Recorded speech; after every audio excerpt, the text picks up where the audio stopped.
ከታች ሆኖ ምእመኑ እንደ ሐዋርያት ሲኖዶስ ያለ ሲኖዶስ እንጠብቃለን ይላል። ሰምታችሁ ታውቃላችሁ? እዚህ እንኳን ብለን አናውቅም። በማህበር በግል ግን አላውቅም። እንደ ሊቃውንት እንደ ሰለስቱ ምዕት ያለ ጥሩ ውሳኔ የሚወስን የአባቶች ሲኖዶስ እንፈልጋለን ይላል። የግል ፍላጎት የሌለበት ግን እያንዳንዱ ምእመን ቤተክርስቲያን ሲመጣ የየራሱን ፍላጎት ይዞ ይመጣል። ሰበካ ጉባኤ ስታረጉት የራሱን ፍላጎት ይዞ ነው የሚመጣ። የቤተክርስቲያን ህንጻ ኮሚቴ ሲሆን የራሱን ፍላጎት ይዞ ይመጣል። ሰው ሁሉ የየራሱን ፍላጎት፣ እግዚአብሔርን የሚያስበው የለም። የየራሱ ፍላጎት ሲጨቃጨቅ የሚውል ተደጋጋሚ የምናገረው ነው። በቤተክርስቲያን ከሚደረጉ ስብሰባዎች 90% ጭቅጭቅ የኔ ሐሳብ ይሁን የማለትና የግለሰብን ፍላጎት ቤተክርስቲያን ውስጥ አምጥቶ መክተት ነው።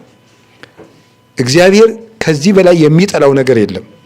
እግዚአብሔር አንተን ላገለግልህ ያንተ ሐሳብ ይቅርና የኔ ሐሳብ ቤትህ ውስጥ ይግባልኝ ሲሉት አይወድም።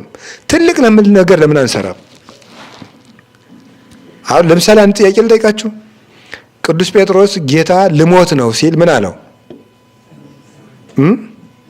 እባክህ አይሁንብህ አለው። ጌታ ምንድን ነው ያለው? የሰውን እንጂ የማንን አታስበው ነው ያለው። አሁን ክርስቶስ አይሙት ማለት ጥሩ ነው አይደለም? አይገረፍ አይሰቃይ ማለት ጥሩ አይደለም?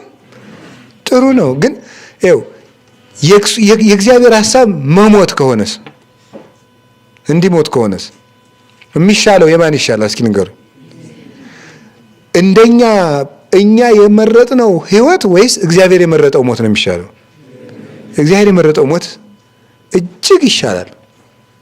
አዎ ጥዑም መሪር ዘተፈቅዶ አንተ እምነጸቃው ዘፈቅዶ አነ አረጋዊ መንፈሳዊ የሚለው እኔ ከፈቀድኩት የማር ወለላ ይልቅ አንተ የመረጥከው ሬት ይሻላል ይላል እግዚአብሔር ሲናገረው። እኔ ከምመርጠው የጣፈጠ ነገር አንተ የምትመርጠው ሬት የተሻለ ነው። እግዚአብሔር የመረጠው መራራ ነገር እጅግ ትልቅ ብልጫ የሚሻል ነው። በእውነት ክርስቶስ ከመረጠው ሞት እንኳ ቢሆን የተሻለ ነው። ስለዚህ ይህ ሰው ነው። ይኸው ለእግዚአብሔር እንደዚህ አድርገን እንኳን ብናስብ፣ እንደዚህ አድርገን የሞትና የህይወት ልዩነት ያክል እንኳን ብናስብ የእግዚአብሔርን ፈቃድ የሚገዳደር ከሆነ ሐሳቡ የእግዚአብሔር ጠላትነት ነው። ያንን ነው የሚለው እግዚአብሔር። ስለዚህ ደብተራ ኦሪትን ስትሰራ እኔ እንዳሳየው አድርገህ ስራ። አሁን የግለሰብ ፍላጎት፣ የሌላ እጅ ፍላጎት፣ የቤተሰብ ፍላጎት ቤተክርስቲያን ውስጥ ሲገባ እግዚአብሔር እጁን ከኛ ማሸሽ ይጀምራል። የዛ እንግዲህ እርስ በርሳችን እንተላለቃለን። መደማመጡም የለም፣ ክብርም የለም። መሪና ተመሪም ይጠፋል፣ የበላይም የበታችም የለም። ሁሉ በአንድ ላይ ይጮሃል፣ ጆሮ የለም። ያ እንዲሆን የራሳችን ፍላጎት እንድንተው ነው እግዚአብሔር ያዘዘን። ሁለተኛ ምንድነው ያደረገ? ደብተራ ኦሪትን የሚሰሩ ሰዎች ብልህ ሰዎች እንዲመረጡ ማን እንደዚህ ያደረገው? እግዚአብሔር ነው። ብልህ ሰዎችን ለመቅደሱ መምረጥ ያስፈልጋል። አይናማዎቹን ለሕፃን ልጅ ውሰዱና ወርቅ ስጡት። ምንድን ነው የሚያደርገው? ወይ ይጫወትበታል ወይ በሆነ ነገር በማይረባ ነገር ለውጦት ነው የሚመጣው። ምን የት እንደሚያደርገው አይታወቅም። ሀብት እኮ የት እንደሚገኝ ብቻ ሳይሆን ምን እንደሚያደርጉት ካላወቁት ጥቅም የለውም። የት ቦታ እንደሚያስቀምጡት ካላወቁትስ? አሁን ለእያንዳንዳችሁ አንዳንድ አቅማዳ ወርቅ በሰጣችሁ አስቀድማችሁ የት እንደምታስቀምጡ ካላወቃችሁ ወደብ ላይ ወስዳችሁ ብታስቀምጡ ምንድን ነው የሚሆነው? በቃ ጉዞ የሚመጣ ሁሉ ቆንጥሮ ይጨርሰዋል። ሁሉ በቦታው ካልተቀመጠ ጥቅም የለውም፣ ክብርም የለውም፣ ዋጋም የለውም። ስለዚህ ባስልኤል እና ኤልያብ የሚባሉ ልባም ሰዎችን መረጠ። አያችሁ፣ አሁን እኛ በዚህ ዘመንም እስራኤል የ40 ዘመን ጉዞ የኛ በዚህ ምድር ከቤተ ክርስቲያን ጋር የምናደርገው ጉዞ ነው። አሁንም ቢሆን ከቅድስት ቤተ ክርስቲያን ጋር እንድንሻገር ካስፈለገ የመጀመሪያው የእግዚአብሔርን ሐሳብ በስብሰባችን ማስቀደም ነው። ሁለተኛው ምን ማድረግ ይመስላችኋል? ልባም ሰዎችን ቦታ እንዲሰጣቸው ማድረግ ነው። ቦታ እንዲያገኙ ማድረግ። ዓይን ያላቸው፣ ጆሮ ለእግዚአብሔር ያላቸው፣ ዓይን ያላቸው ትናንትና ዛሬን፣ ዛሬና ነገን የሚያገናኙ 360 ዲግሪ ቃኝተው የሚጎዳና የሚጠቅመውን የሚያዩ ዓይናማ ሰዎች መምረጥ ነው። ለነሱ ቦታ መስጠት፣ ማዳመጥ።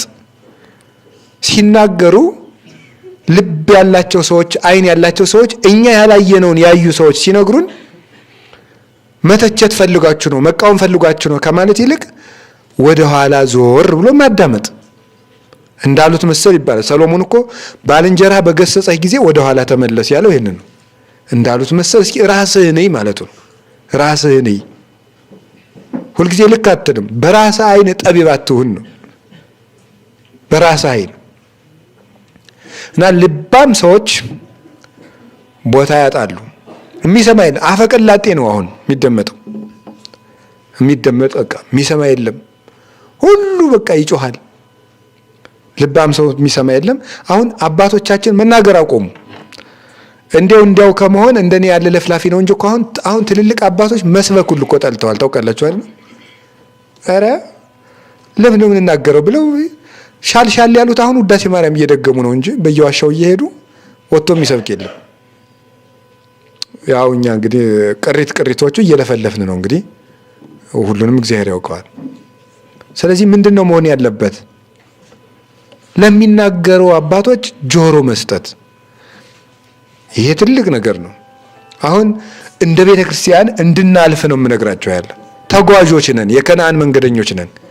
ስንሄድ አንድ ለቤተ ክርስቲያን የሚያስፈልገን ልብ ላለው ሰው ቦታ ይሰጠው፣ ዓይን ላለው ሰው ቦታ ይሰጠው።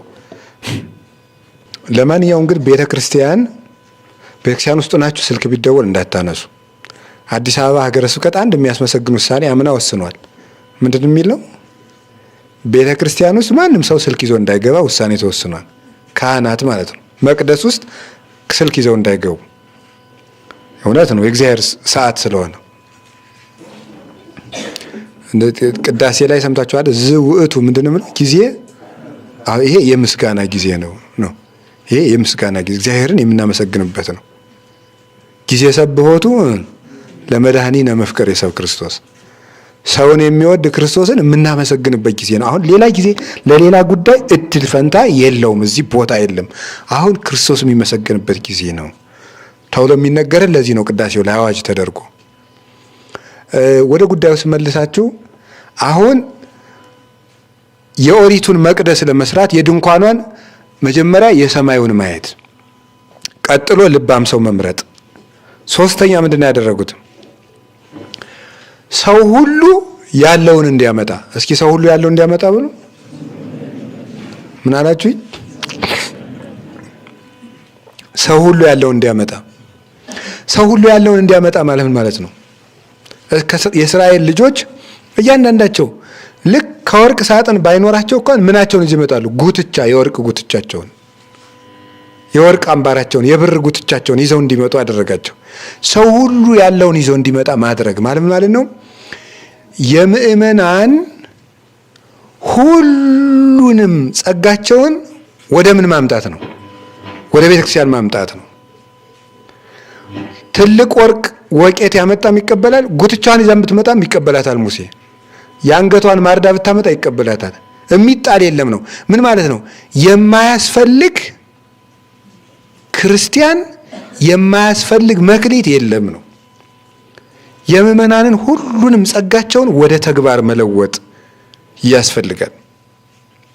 የሚጽፈው እንዲጽፍ፣ የሚያቅደው እንዲያቅድ፣ ኮምፒውተር የሚሰራው ኮምፒውተር እንዲሰራ፣ ሳይንስ የሚችለው ቤተክርስቲያን በሳይንስ እንድትሻገር ያን እንዲሰራ፣ ሁሉን የቤተክርስቲያንን መክሊት ወደ ቤተክርስቲያን አምጥቶ መጠቀም፣ ሁሉም ያለውን እንዲያመጣ።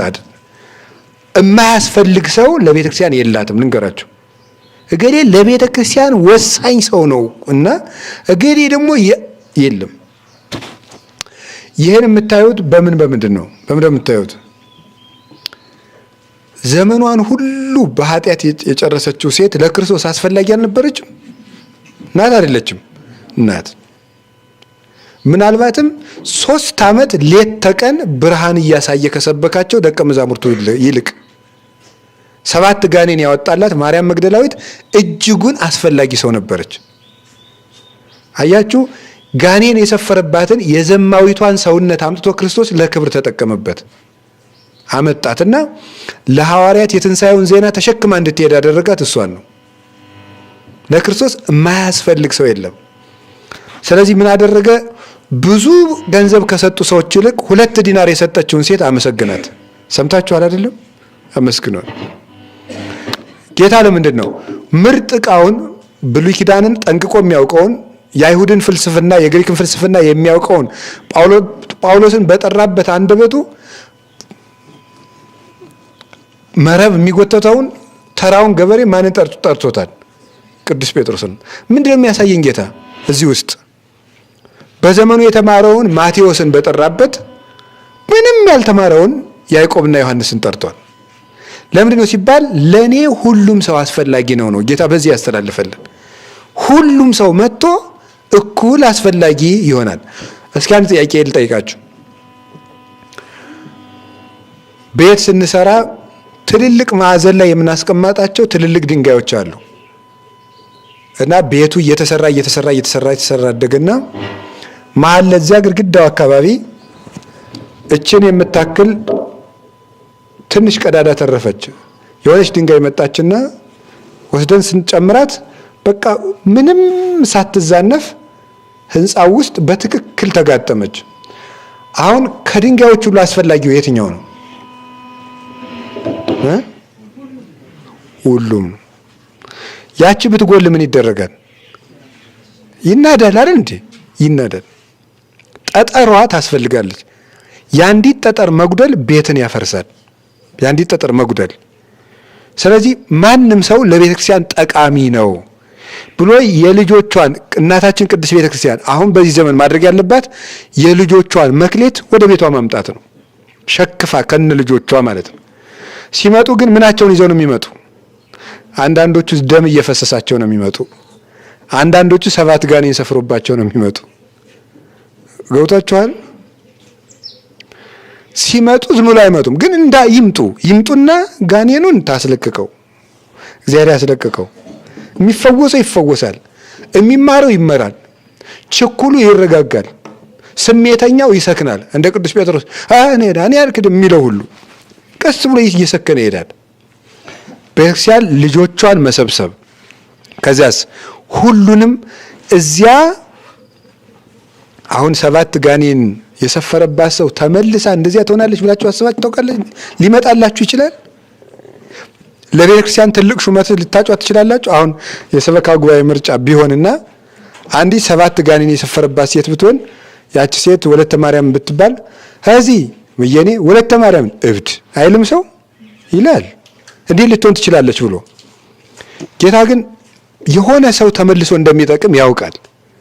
እና ቤተ ክርስቲያን የጠመመን አቅንታ የጎደልን ሞልታ የጠፋን ፈልጋ መጠቀም የምትችልበትን ስልጣን ክርስቶስ ለቤተ ክርስቲያን ሰጥቷታል። ስለዚህ ይሄ መንግስተ ሰማያት በባህር ውስጥ የተጣለች ምን ትመስላለች ነው የሚለው? መረብ ትመስላለች ያለ ለዚህ ነው። ቤተ ክርስቲያን በዓለም ውስጥ የተወረወረች መረብ ሆና ልጆቿን ሁሉ የምትሰበስብ ናት። እንደዚያ ነው። ያ ተሰብስቦ መጥቶ ይረባል፣ ይጠቅማል። እንግዲህ ቤተ ክርስቲያንን ከሚመሩ ሰዎች ይሄ 3 ነገር ይጠበቃል። እንግዲህ አሁን እንደምታስቡት ሰሞኑን የቅዱስ ሲኖዶስ ስብሰባ ነው። በቅዱስ ሲኖዶስ ከተሰበሰቡ አባቶቻችን የምንጠብቀው ይህን 3 ነገር ነው። የመጀመሪያ ክርስቶስን እያዩ እንዲወስኑልን እና እንደ ትናንት እንዲያስቡ፣ በትንንሽ ነገሮች እንዳይጣሉ። ሁለተኛው የምንጠብቀው ምንድን ነው? ሁልጊዜ ልባም ሰዎች ትኩረት ተሰጥቷቸው ሰነፎች እንዲስተካከሉ። ሶስተኛ የምእመናንን ምን ልጆቿን ቤተክርስቲያን ቆጥራ የመሸከፍ ግዴታ አለባት። ልጆቼ የት ነው ያሉት ብላ ልጆቿን የመቁጠር የመፈለግ፣ ቀጥሎ ደግሞ መክሊቶቿን አምጥቶ የመጠቀም፣ አረባም አልጠቅምም ያለን ሰው አምጥቶ ትክክለኛ ቦታ ላይ ትሆናለህ ማለት ጠግኖ መጠቀም፣ እንደ ንስር አድሶ መጠቀም የአባቶቻችን ድርሻ ይሆናል። ከኛ ምንድነው የሚጠበቀው? ከኛ ምንድነው የሚጠበቀው? ማለዳ ማለዳ በሉ እስኪ በሉ ማለዳ ማለዳ ያመጡ ነበር።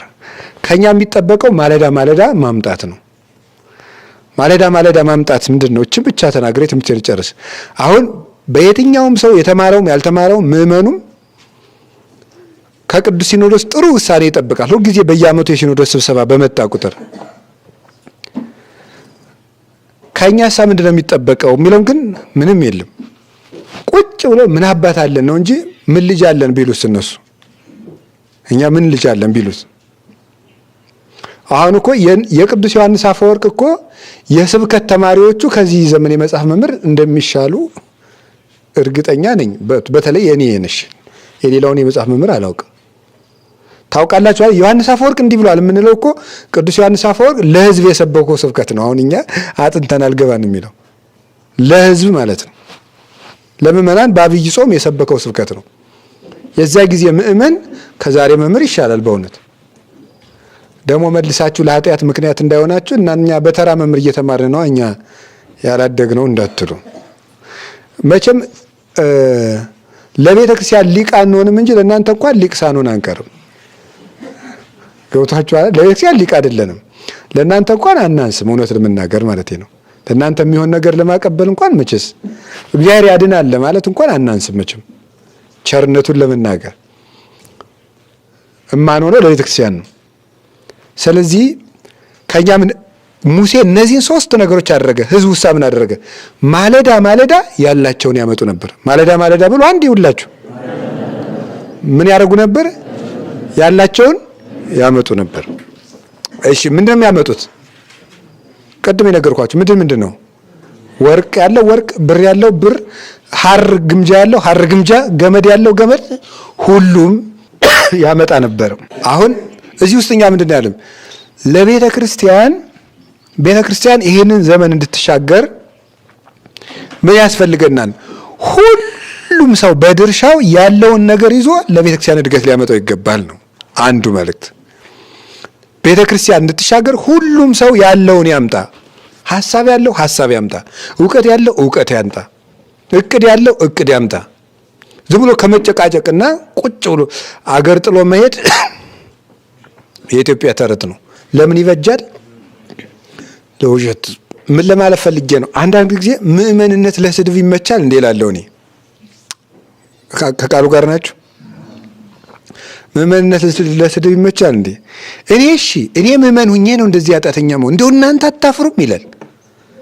ወይ ጉድ! እንደው ምእመኑን መሆን ለስድብ ይመቻል እንዴ? አይመችም እኮ። የራስን ድርሻ መወጣት እንጂ ቁጭ ብሎ የሰውን ኃጢአት እየቆጠሩ ቢውሉት ድንኳኑ አይሰራም። ሙሴ አንተ ዲዳ ምናምን ብንል አሁን ምንም የሚመጣ ነገር የለም። እኛም ማምጡ የተባልነውን ማምጣት፣ ሙሴም ሶስቱን ነገር መከተል ነው። አባቶቻችንም ይሄንን ድርሻ መስራት፣ እኛም እንደ ልጅነት ደግሞ ያለችንን ነገር ሁሉ ለቤተ ክርስቲያን ማድረግ። ከየት ነው? ሁላችን ተንጋግተን ወደ ሲኖዶስ አንሄድም። በያለንባት ቦታ ሐሳባችን ሁሉ ስለ ቤተ ክርስቲያን እንዲሆን ነው። ስለ ቤተ ክርስቲያን እና ሁላችንም እናስፈልጋለን ብለን ሐሳብ መስጠት፣ አስፈላጊ ሆነን መገኘት። የግብጽ ገዳማት ከሚደነቁበት አንዱ በተለይ አስቄጥስ ገዳም ሄጄ የሰማሁት ነው። ያስጎበኙን አባት እንደነገሩን እንግዲህ 34 ፋብሪካ ነው ያላቸው። 34ቱን ፋብሪካ ግን የሚመራው 120 መነኩሴ ብቻ ነው። ታውቃላችሁ አይደለም? ምን ማለት ነው ይሄ? 34 ፋብሪካ 120 መነኩሴ የሚመራው ለምን ይመስላችኋል? ጥራት ያለው መናኝ ነው የሚቀበሉት። የተማረ ነው የሚቀበሉት። ግን ከዛ ምን እንድንሆን ያሁን ማለት የፈለኩት እሱን አይደለም። እሱን ከገዳማት ጋር የምናወራው ይሆናል። እንዴት አይነት ሰው ነው የሚቀበሉ የሚለውን የፈለኩት። ግን አንድ ውሳኔ ሊወሰን ሲፈለግ ምን ይደረጋል መሰላችሁ? ለምሳሌ ይህንን ዕቃ አንግዛው ለማለት ሁሉም መነኩሴ ሳይሳቀቅ ሀሳብ እንዲሰጥ ወረቀት ይበተንለታል፣ ስሙን ሳይጽፍ ማለት ነው። ይገዛ፣ ምክንያቱም በዚህ ምክንያት ያስፈልግ። ታሞ ለተኛው እንኳን መጽሐፍ ከሆነለት ወረቀቱ ወደ ባቱ ይሄድለታል። ምክንያቱም በዚህ ምክንያት ያስፈልጋል። አይገዛ፣ ይሄ ነገር አያስፈልግም በገንዘብ። ከዛ ያይጨመቅና የማንም ሀሳብ አይናቅም። ከገሌም ሀሳብ ይጨመቅና ይወሰናል። ከዛ ለገዳሙ አስፈላጊ ነገር ይደረጋል። እና ምንድነው አሁን የሚያስፈልገው መሰረታዊ ሀሳብ ምንድነው? የሰውን ሀሳብ ያስፈልጋል ብሎ መቀበል።